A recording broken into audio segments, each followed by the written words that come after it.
हलाला पर क्या हलाला जो है मुतहा निकाह एक सीमित समय के लिए शादी पर क्या सोचा है, ये लॉ कमीशन ने पूछा। दूसरा क्या पूछा, इस्लाम में निकाह की उम्र क्या है। हलाला लैंगिक न्याय पर आपकी राय क्या है। हलाला क्या है, जरा उसका ग्राफिक दिखाइए मुझे। कुछ सेकंड में आ रहा है वो ग्राफिक। और अतिकुर साहब ध्यान से सुनिएगा, मैं ये पढ़ के आपको इसलिए सुना रहा हूं क्योंकि इस पर all India Muslim personal law board ने कुछ बोला ही नहीं है। हलाला क्या है, तलाक के बाद बीवी से दोबारा निकाह करने की प्रक्रिया हलाला है। शरिया के मुताबिक बीवी को पहले किसी दूसरे मर्द से शादी करनी पड़ती है। शादी के बाद गैर शख्स से संबंध बनाने की अनिवार्यता है। दूसरे व्यक्ति से तलाक लेकर ही पहले शौहर से निकाह हो सकता है। तलाक के बाद बीवी से दोबारा निकाह करने की प्रक्रिया शरिया के मुताबिक यही है। अब हलाला क्या होता है और all India Muslim personal law board Atikur साहब इस पर क्यों खामोश है। 90 सेकंड आपके। नहीं, हलाला पे तो खामोश नहीं रहे। हलाला उन्होंने कहा कि क्योंकि अल्लाह नहीं चाहता है कि कोई भी इस तरह के मर्द और औरत में ताल्लुकात आम हो जाएं, प्रोमिस्क्यूस हो जाएं। इसका हिंदी अनुवाद मैं नहीं करना चाहूँगा। जिस तरह से वेस्टर्न कंट्रीज में कभी किसी की कोई बीवी होती है, कभी किसी का कोई शौहर होता है, इन चीज़ों को रोकने के लिए इस चीज़ को इतना सख्त कर दिया गया हलाला को कि सोचते ही रोंगटे खड़े हो जाएं। कैसे कोई आदमी ये बात को गवारा कर सकता है कि मैं आज अपनी बीवी को छोड़ दूं और उसके बाद में मैं फिर से उसको निकाह करने के लिए, ये सोच भी उसके लिए एक तरह से नागवार होगी कि ये मुमकिन नहीं है। और जिस तरह से आपने कहा कि इसके फैक्ट्स एंड फिगर्स, आज तक के कोई फैक्ट्स एंड फिगर किसी गवर्नमेंट ने पेश नहीं किए हैं कि हलाला बिल्कुल नामुमकिन है मुस्लिम कम्युनिटी के अंदर। जहां तक के मुता का सवाल है तो हटा दीजिए ना, शरीयत से हटा दीजिए। क्या दिक्कत है अतिकुर भाई, हटा दीजिए ना। आप नामुमकिन जिस चीज को हटा दीजिए। यस यस यस, आ रहा हूं, उसी के ऊपर आ रहा हूं। मुता के ऊपर अलबत्ता कहा all India Muslim personal law board ने कि ये हमारे अंदर प्रैक्टिस नहीं होती है। कुछ अगर समाज में होती होगी तो हनफी लॉ के मुताबिक मुता इज नॉट पॉसिबल। अब आप जो कह रहे हैं कि शरीयत से हटा दीजिए ना इनको अतिकुर भाई, हटा दीजिए। Very good question, very good question, very good question Deepak ji. मैं आपको एक्स्ट्रा दे रहा हूं, मैंने सवाल पूछा। हमारे उलेमा और हमारे जो रैशनलिस्ट मुसलमान हैं, इनमें हमेशा से ये बहस चलती है कि जो चीजों को वुमेन्स राइट्स के तहत, हमारे संविधान के तहत हम एस्टेब्लिश नहीं कर पा रहे हैं, उन चीजों को आगे बढ़ के आप खत्म कर दीजिए। ये हमारी बहस आपस में चलती रहती है। लेकिन दीपक जी आप गौर करिए कि हमारे रैशनलिस्ट मुसलमानों को कभी भी हमारे उलमा ने एक्सकम्युनिकेट नहीं किया। अच्छा, जैसे कि कालापुरगी साहब को, नरेंद्र दाभोलकर को मार दिया गया क्योंकि वो रैशनलिस्ट अप्रोच रखते थे। हमारे उलेमा और रैशनलिस्ट मुसलमानों में ये इस तरह के डिस्कशंस चलते रहते हैं। We are open. अरे हटा दो ना, शरीयत से डिस्कशन करके क्या मतलब सर। हमारे अभी सती प्रथा थी, खत्म हो गई ना। हटा देंगे। हमारे अभी बहु विवाह था, खत्म हो गया ना। तो यूसीसी मान लीजिए ना, हलाला पर यूसीसी मान लीजिए, क्या दिक्कत है। लाइए ड्राफ्ट। अरे भाई ड्राफ्ट, अरे आप तो बोल कर आ गए अतिकुर भाई, आप बोल के आ गए कि हमको चाहिए नहीं ड्राफ्ट, ये मंजूर ही नहीं, हमको सुझाव थोड़ी देने गए, टकराव करने गए। भाई अभी अभी विजय शंकर तिवारी जी ने कहा, जो कहा वो प्रधानमंत्री ने क्यों नहीं कहा। प्रधानमंत्री ने ट्रिपल तलाक की अगर बात की तो प्रधानमंत्री ने फीमेल जेनिटल म्यूटिलेशन की बात क्यों नहीं की।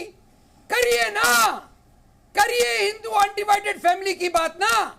विजय शंकर तिवारी जी जो बात कह रहे हैं कि छेड़छाड़ नहीं होगी, ये चीज प्रधानमंत्री क्यों नहीं कहते हैं साहब। ठीक है, शमूम काश्मीर की मेरा बड़ा सीधा सवाल, आपने कहा टकराव वाला रवैया है। अतीकुर रहमान साहब कह रहे हैं कि नहीं नहीं लाइए ड्राफ्ट। यहां तो ड्राफ्ट के बारे में सुनने को राजी नहीं all India Muslim personal law board. QR code जारी कर दिया, वो भी जुम्मे के दिन जारी कर दिया। गजब है। दीपक जी, मेरा यही कहना है कि लॉ कमीशन ने जो उनसे सवाल किए उन्हें उन सवालों का जवाब देना चाहिए था। और हम 18 जुलाई को जब लॉ कमीशन से हम मिले थे तो हमने उनसे इन सारी चीज़ों पर डिस्कशन किया था। और जैसे मैंने कहा कि उत्तराखंड के मुख्यमंत्री श्री पुष्कर सिंह धामी जी से भी हमने डिस्कशन किया।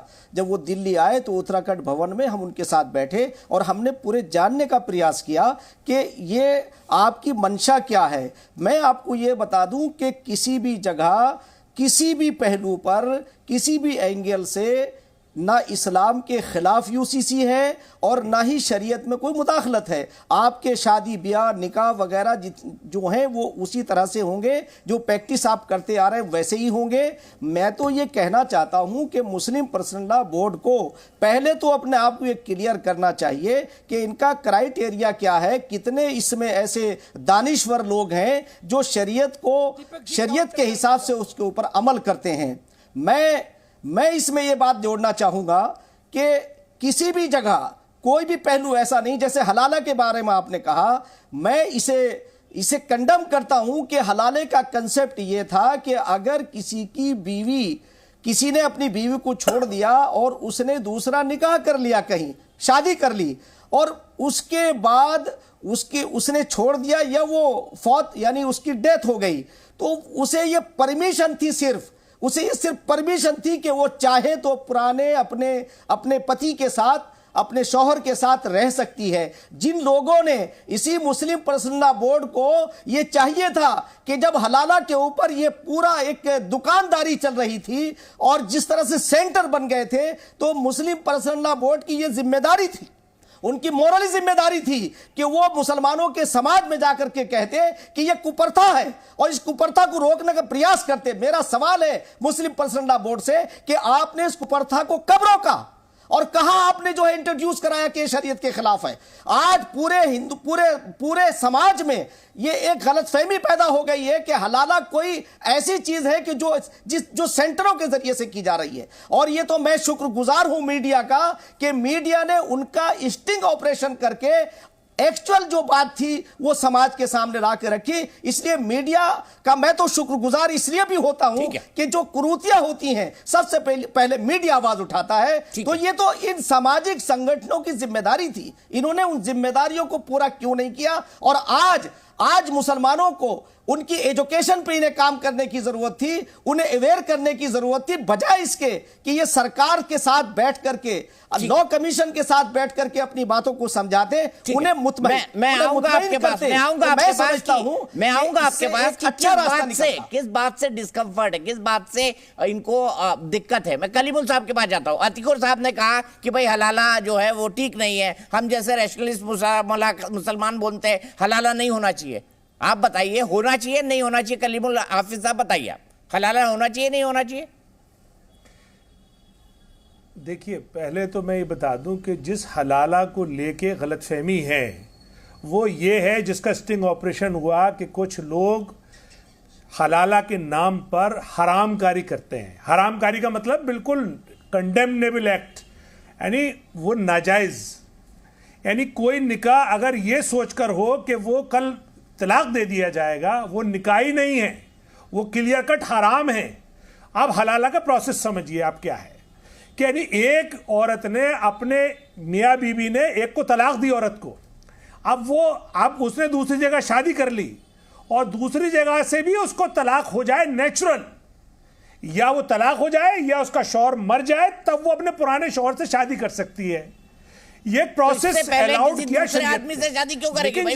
इसका जो मिसयूज किया, दूसरे आदमी से शादी क्यों करेगी भाई? कलीमुल साहब गजब, आप मतलब स्त्री आपको लगता है महिला जो है वो इस्तेमाल की चीज है भोग करने की?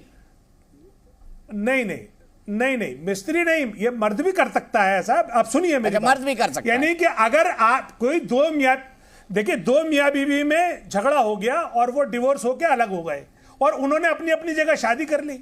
अब औरत को उस जगह पे जाकर उसका हस्बैंड डेथ कर गया, अब वो चाहे तो पुराने शौहर से भी शादी कर सकती है, ये उसको कर लेती है ना, उसको प्रिविलेज दिया गया। और शादी की मजबूरी क्यों? तो कर ले, करते हैं क्यों भाई, क्यों एक और शादी की मजबूरी?